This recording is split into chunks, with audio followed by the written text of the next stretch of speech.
तो दोस्तों आज की वीडियो में बात करेंगे कि अगर आपने भी अपना जीएसटी नंबर अप्लाई कराया है तो ऑब्वियसली अभी तक आपका जीएसटी नंबर अप्रूव या रिजेक्ट नहीं हुआ होगा। बेसिकली अप्रूव होने के तो 99% चांस कम है और रिजेक्शन के चांस ज्यादा रहते हैं, क्योंकि दोस्तों जीएसटी डिपार्टमेंट की तरफ से ना जो जेन्युइन टैक्स पेयर है उनको हैरेस किया जा रहा है। माफी चाहता हूं मैं इस तरह की लैंग्वेज यूज कर रहा हूं वीडियो के अंदर, लेकिन इतने सारे कोई अगर पर्सन अप्लाई कर रहा है जीएसटी नंबर तो इतनी बड़ी मुसीबत है, उसका जीएसटी नंबर अप्रूव होता ही नहीं है। स्टेट में अगर जीएसटी नंबर जा रहा है तो चांसेस है कि फिर भी एक बारी को अप्रूव हो जाता है जो भी डॉक्यूमेंट दिए उसके बेसिस पे। लेकिन सेंटर में दोस्तों जीएसटी नंबर जब जाता है अप्रूवल के लिए तो 99% चांस है कि वो रिजेक्ट ही होता है, इरिस्पेक्टिव आपने सारे डॉक्यूमेंट्स उनको दे दिए। तो गाइस आज की वीडियो में पूरा डिटेल में समझेंगे, आपको नोटिस मैं प्रैक्टिकली दिखाने वाला हूं वीडियो के अंदर जो लोगों को आ रहे हैं, और रीसेंट नोटिस की बात कर रहा हूं। पुराने जो नोटिस थे वो तो जा चुके हैं, टाइम निकल चुका है। जो रीसेंट नोटिस है अप्रैल मई के, हमारी दोस्तों वीडियो आज शूट हो रही है तो आपको रीसेंट नोटिस में दिखाने वाला हूं जिसके अगेंस्ट में लोगों ने रिप्लाई भी करे हैं, फिर भी उनका जो है जीएसटी नंबर जो उन्होंने अप्लाई की थी एप्लीकेशन रिजेक्ट कर दिया है।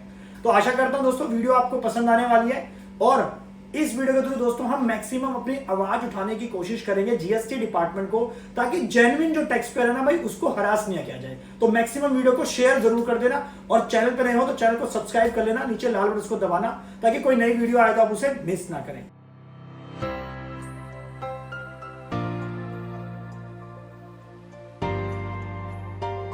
नमस्कार, मैं दीपक बैसला आपका स्वागत करता हूं हमारे YouTube चैनल पर। दोस्तों बाकी सोशल मीडिया प्लेटफॉर्म पे हमें फॉलो कर सकते हैं, सबका लिंक आपको डिस्क्रिप्शन में मिल जाएगा, क्लिक करके ज्वाइन कर लेना, क्योंकि वहां पे भी आपको मिलती रहेंगी अपडेट्स फाइनेंस और टैक्सेशन की। तो चलिए मैं आपको दिखा देता हूं नोटिस जो लोगों के पास आ रहे हैं जिन्होंने अपना जीएसटी नंबर रिसेंटली अप्लाई करा है। बहुत ही मुश्किल हो गया है जीएसटी नंबर लेना किसी भी जेन्युइन टैक्स पेयर के लिए। अगर जीएसटी डिपार्टमेंट ये चाहता भी, ये तो समझ आता है कि वो फेक फर्म्स को जो है फेक यानी कि लोगों के पास जीएसटी नंबर ना जाए, वो तो अच्छी बात है, लेकिन इसके चक्कर में ना जो बेचारा जेन्युइन टैक्स पेयर है, जो ईज ऑफ डूइंग की बिजनेस हमारी सरकार कर रही थी ना, बात की ईज ऑफ डूइंग बिजनेस करेंगे, मोदी जी का भी नारा था कि भाई ईज ऑफ डूइंग बिजनेस होगा, तो भाई इसके चक्कर में ना लोगों को जीएसटी नंबर नहीं मिल पा रहा, अपना काम स्टार्ट नहीं कर पा रहे वो। तो आपको दिखाता हूं मैं एक एक करके जो मल्टीपल नोटिस मेरे पास है, सबको इस वीडियो के अंदर मैं आपके साथ शेयर करने वाला हूं। सो गाइस पहला नोटिस मैंने ये खोल लिया है जिसका रिसेंटली अभी आप देख सकते हैं, इसको 30 मई तक इसको रिप्लाई करना है। तो आप देख सकते हैं कि notice for seeking additional information clarification document relating to the application for registration, यानी कि आपने जीएसटी नंबर अप्लाई करा तो उसके अगेंस्ट में क्वेरी आती है, शोकोज नोटिस आता है आपके पोर्टल पे, आप देख सकते हैं उसको। तो इसके अंदर डिटेल क्या मांगी है कि business details, document upload others की upload legible copies of PAN card, Aadhaar card of the partners, principal place of business के लिए आप जो है डॉक्यूमेंट अपलोड करो, ओनरशिप का प्रूफ डालो, इलेक्ट्रिसिटी बिल डालो, या फिर प्रॉपर्टी की टैक्स रिसिप्ट डालो, लाल डोरे का सर्टिफिकेट डालो, जनरल पावर ऑफ अटॉर्नी, यहां तक कि प्रॉपर्टी के कागज मांगे गए हैं ओनरशिप प्रूफ करने के लिए, Aadhaar, PAN card, owner, witness of rent agreement और नोटराइज एनओसी। दोस्तों इस केस के अंदर ना सारी डिटेल 100% एक्यूरेट डालिए, फिर भी शो को नोटिस भेजना ही भेजना है। ये जबरदस्ती हैरेस करने वाली बात तो है एसएससी को, भाई सारी डिटेल अप टू डेट डाली है, एवरीथिंग, जिसके अंदर पैन कार्ड भी डाले हैं, पार्टनर्स के आधार कार्ड भी डाले हैं, और इस केस के अंदर तो जो ओनरशिप प्रूफ है ना, यानी कि जो रजिस्टर्ड एड्रेस है जिस प्लेस का, वो खुद ओनर के नाम पे है। तो दोस्तों जब ओनर के नाम पे सारी डिटेल है तो जब उसके अगेंस्ट में इलेक्ट्रिसिटी बिल जा रहा है, एनओसी कोई रिक्वायरमेंट नहीं, क्योंकि जिसके नाम पे खुद इलेक्ट्रिसिटी बिल है, प्रॉपर्टी जिसके नाम पे है, तो इलेक्ट्रिसिटी बिल के बेस पे ही काम हो जाता है। तो यहाँ पे रेंट एग्रीमेंट का तो सीन नहीं है। अगर रेंटेड प्रॉपर्टी होती है तो आपको लगता है कि भी एनओसी भी देनी है, रेंट एग्रीमेंट भी देना है, और आपको साथ में इलेक्ट्रिसिटी बिल भी देना है। तो ये तो था पहला केस, मैं दिल्ली की बात कर रहा हूँ अभी। इसके अलावा दोस्तों मेरे पास और जो हम लोगों ने अप्लाई किया था, यूपी का भी एक केस अप्लाई करा है, जिसके अंदर हमने डिटेल डाली थी सारी की सारी, यानी कि जिस पर्सन जो अप्लाई कर रहा है वो भी खुद ही ओनर है, उसके नाम से इलेक्ट्रिसिटी बिल है, लेकिन उससे क्या मांगा गया है कि आप प्रॉपर्टी के कागज दो।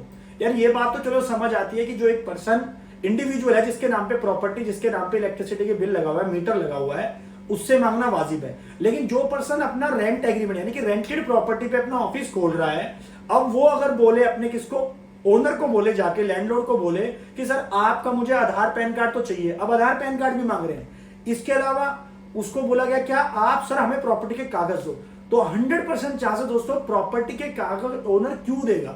ये तीसरे केस के अंदर दिखा देता हूं आपको, ये रहा तीसरा केस, जिसके अंदर प्रिंसिपल प्लेस ऑफ बिजनेस के लिए बोला गया कि please upload ownership document of property, conveyance deed, GPA, sale deed, property tax और साथ में photograph of the business premises, यानी कि जहां पे आप काम कर रहे हैं उसकी फोटो डाल के डालनी है आपको, आधार पैन कार्ड भी डालना है, प्रॉपर्टी जो ओनर है उसका सेल्फ अटेस्टेड आधार पैन कार्ड डालना है, पार्टनर का, वो समझ आता है। लेकिन एक बात खुद सोचिए कि जब रेंट एग्रीमेंट दे दिया, जब आपको एनओसी दे दिया, जब आपको इलेक्ट्रिसिटी बिल दे दिया, तो उसके अलावा प्रॉपर्टी के जो रिसिप्ट है वो आपको ओनर कैसे दे देगा। एक मैं नॉर्मल सी बात कर रहा हूं कि भाई मैंने अप्लाई कर दिया जीएसटी नंबर, मैं रेंट पे रहता हूं, तो मैंने रेंट एग्रीमेंट भी करा दिया ओनर के नाम से, मैंने इलेक्ट्रिसिटी बिल दे दिया, एनओसी दे दी, तो उसके अलावा अब वो कहते हैं कि आप अपने ओनर का, लैंडलॉर्ड का क्या लाके दो, प्रॉपर्टी के कागज लाके दो। तो दोस्तों ये प्राइवेट इंफॉर्मेशन है, कॉन्फिडेंशियल इंफॉर्मेशन है, ओनर आपको क्यों देगा। तो ये जेन्युइन टैक्स पेयर्स को जो हरास करने की जो कोशिश की जा रही है ना जीएसटी डिपार्टमेंट के द्वारा, स्टेट वाले तो फिर भी एक बारी को जो डॉक्यूमेंट आप अपलोड करते हैं ना, हालांकि चेक सब चीज होती है उसके बेसिस पे अप्रूव हो जाता है, लेकिन दोस्तों 99% केसेस के अंदर, ये रिसेंट के सारे केसेस हैं जो मैं आपको दिखा रहा हूं अभी मतलब 2-3 महीने के अंदर जितने भी हमने जीएसटी नंबर डाले ना, बट डालते ही हर 4 से 5 दिन में एक 100 को नोटिस आ जाता है कि ये नहीं डाला, फिर उसका रिप्लाई करते हैं तो वो कहते हैं ये मिसिंग है। भाई सारी चीजें डाल दी हैं, तो जो पर्सन आपकी वेरिफिकेशन करने जा रहा है, फिजिकल वेरिफिकेशन आप करवा लो तो आपको बंदा भी वहां मिलेगा। कई केसेस के अंदर दोस्तों ऐसा भी हुआ है कि फिजिकल वेरिफिकेशन हुई नहीं है, बस ये बोल दिया कि आपका फिजिकल वेरिफिकेशन, वहां पे कोई बंदा एग्जिस्ट नहीं करता था इसलिए हम रिजेक्ट कर रहे हैं। ये कोई बात है यार? आप ईज ऑफ डूइंग की बिजनेस की बातें कर रहे हैं तो आप कम से कम सपोर्ट करो जो स्मॉल ओनर्स है, जो स्मॉल बिजनेस ओनर्स है, जिसके माइक्रो स्मॉल की हम बात कर रहे हैं। इंडिया में इस जोरों पर चर्चा चल रही है कि भाई जो हमारे माइक्रो स्मॉल एंटरप्राइज है उनको सपोर्ट किया जाए, तो भाई वो सपोर्ट तो तब किया जाएगा जब उनको जीएसटी नंबर मिलेगा। बिजनेस ही नहीं कर पा रहे बेचारे वो अपना जीएसटी नंबर। दोस्तों प्रैक्टिकली आप किसी से भी पूछ सकते हैं, आज की डेट में जीएसटी नंबर लेना इतना मुश्किल काम हो गया ना, मतलब झंडे गाड़ने वाला काम हो गया कि भाई हमने ये करके दिखा दिया। किसी का भी मैं कह रहा हूं, इवन किसी भी स्टेट की मैं बात करूं, और मैक्सिमम दिल्ली एनसीआर के लोग, हम लोग दोस्तों अप्लाई करते हैं तो उसके अंदर मांगते हैं कि आप प्रॉपर डॉक्यूमेंट दो। भाई डॉक्यूमेंट तो सारे अपलोडेड है, इलेक्ट्रिसिटी बिल है, एनओसी है, रेंट एग्रीमेंट, अगर रेंटेड प्रॉपर्टी है तो प्रॉपर्टी के कागज कोई क्यों आपसे शेयर करेगा। तो गाइस आशा करता हूं कि वीडियो आपको पसंद आई होगी। अगर आप उनमें से एक हो तो प्लीज कमेंट करके हमें जरूर बताना, क्योंकि मैं चाह रहा हूं कि इस वीडियो के थ्रू ना मैक्सिमम आवाज हमारी पहुंचे जीएसटी डिपार्टमेंट तक, सीबीआईसी तक और पीएमओ तक, गवर्नमेंट तक पहुंचे। या जो जेन्युइन टैक्स पेयर है ना, कम से कम उनको तो जीएसटी नंबर दे दो टाइम से, ताकि अपना बिजनेस कर सके। उनका अप्रूव एक बार अगर आपको पता दोस्तों जब रिजेक्ट हो गया ना, उसके बाद वो दोबारा वो आपका अप्रूवल में जाता ही नहीं है। मतलब 100% चांस है कि अगर आपका एक बार जीएसटी नंबर रिजेक्ट हो गया तो वो मुश्किल से, रेयर चांस है आपको 1% की वो मिल जाए, वो दोबारा रिजेक्ट होता है। उसके अंदर डॉक्यूमेंट सारे लगाए हैं। एक केस के अंदर दोस्तों, एसएस वाले केस के अंदर मांगा है कि आपको फोटोग्राफ देनी है बिजनेस का, हमने सब कुछ दिया, हमने फोटोग्राफ दी। एक रेस्टोरेंट का केस है, हमने उसकी फोटो भी खींची, हमने उसके ओनर की फोटो भी खींची, सब कुछ करा भाई, फिर भी वो अप्रूव नहीं करा। उसके बाद भी फिर भी उसके बाद रिजेक्ट कर दिया। मतलब आई डोंट नो कि क्या रीजन है इसके पीछे का।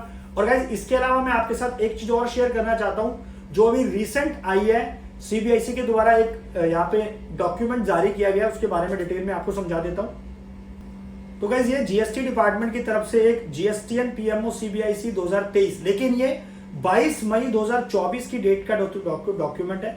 एक बेसिकली मैं बात करूं तो एक गाइडेंस नोट है। तो इसके अंदर क्या लिखा हुआ है कि migration of CBIC to GSTN back office regarding that means GST is happy to inform you that from 1 June 2024 CBIC is also moving to GSTN back office. यानी कि सीबीआईसी जितने भी सेंट्रल के पास जितने भी हमारे जा रहे थे जब हम जीएसटी नंबर अप्लाई कर रहे थे, तो मैक्सिमम केसेस के अंदर वो अब क्या जाने वाले हैं, अब जीएसटीएन बैक ऑफिस में, यानी कि जीएसटी स्टेट में जाने वाले हैं। डेट क्या बताइए? As well aware that during migration process, new registration applications are either marked for the deemed approval or assigned to the counterpart tax administration. In CBIC case, it has been chosen that all new GST registration application during period 25 मई से लेकर 31 मई will be assigned to the concerned state. यानी कि जो भी person अभी अपना GST number apply कर रहा है 25 मई से लेकर 31 मई के बीच में, वो ज्यादातर आपकी सारी एप्लीकेशन जो है स्टेट्स के अंदर जाने वाली है। Thus State tax administration would feel surge of application in fresh registration process case by way of the extra registration application coming to them during a set period. Thus, taxpayer will remain assigned to state in the future to enhance preparation needed in if any to handle the extra load may be made at the state level. Basically यही बताया जा रहा है कि ज्यादातर अब जो भी आप जीएसटी नंबर अप्लाई करेंगे 24 मई से 25 मई से लेकर 31 मई के बीच में, वो सारी एप्लीकेशन आपकी जो है स्टेट के अंदर जाने वाली है, सेंट्रल के अंदर ना के बराबर जाएगी। और इसीलिए जीएसटी डिपार्टमेंट ने ये कुछ गाइडलाइन इशू करी है कि भाई स्टेट के ऊपर ज्यादा प्रेशर आने वाला है, तो स्टेट वाले तैयार हो जाओ, जो स्टेट ऑफिसर जो स्टेट जीएसटी डिपार्टमेंट में आते हैं। तो गाइस ये तो एक छोटी सी अपडेट थी, लेकिन जो मैंने आपको बताया एक बड़ा यहाँ पे अपडेट कि क्या बहुत मुश्किल हो रहा है जीएसटी नंबर लेने के लिए। तो प्लीज वीडियो को मैक्सिमम शेयर करें और चैनल पर नहीं हो तो चैनल को सब्सक्राइब जरूर कर ले। तो मिलते हैं नेक्स्ट वीडियो के अंदर। Thank you.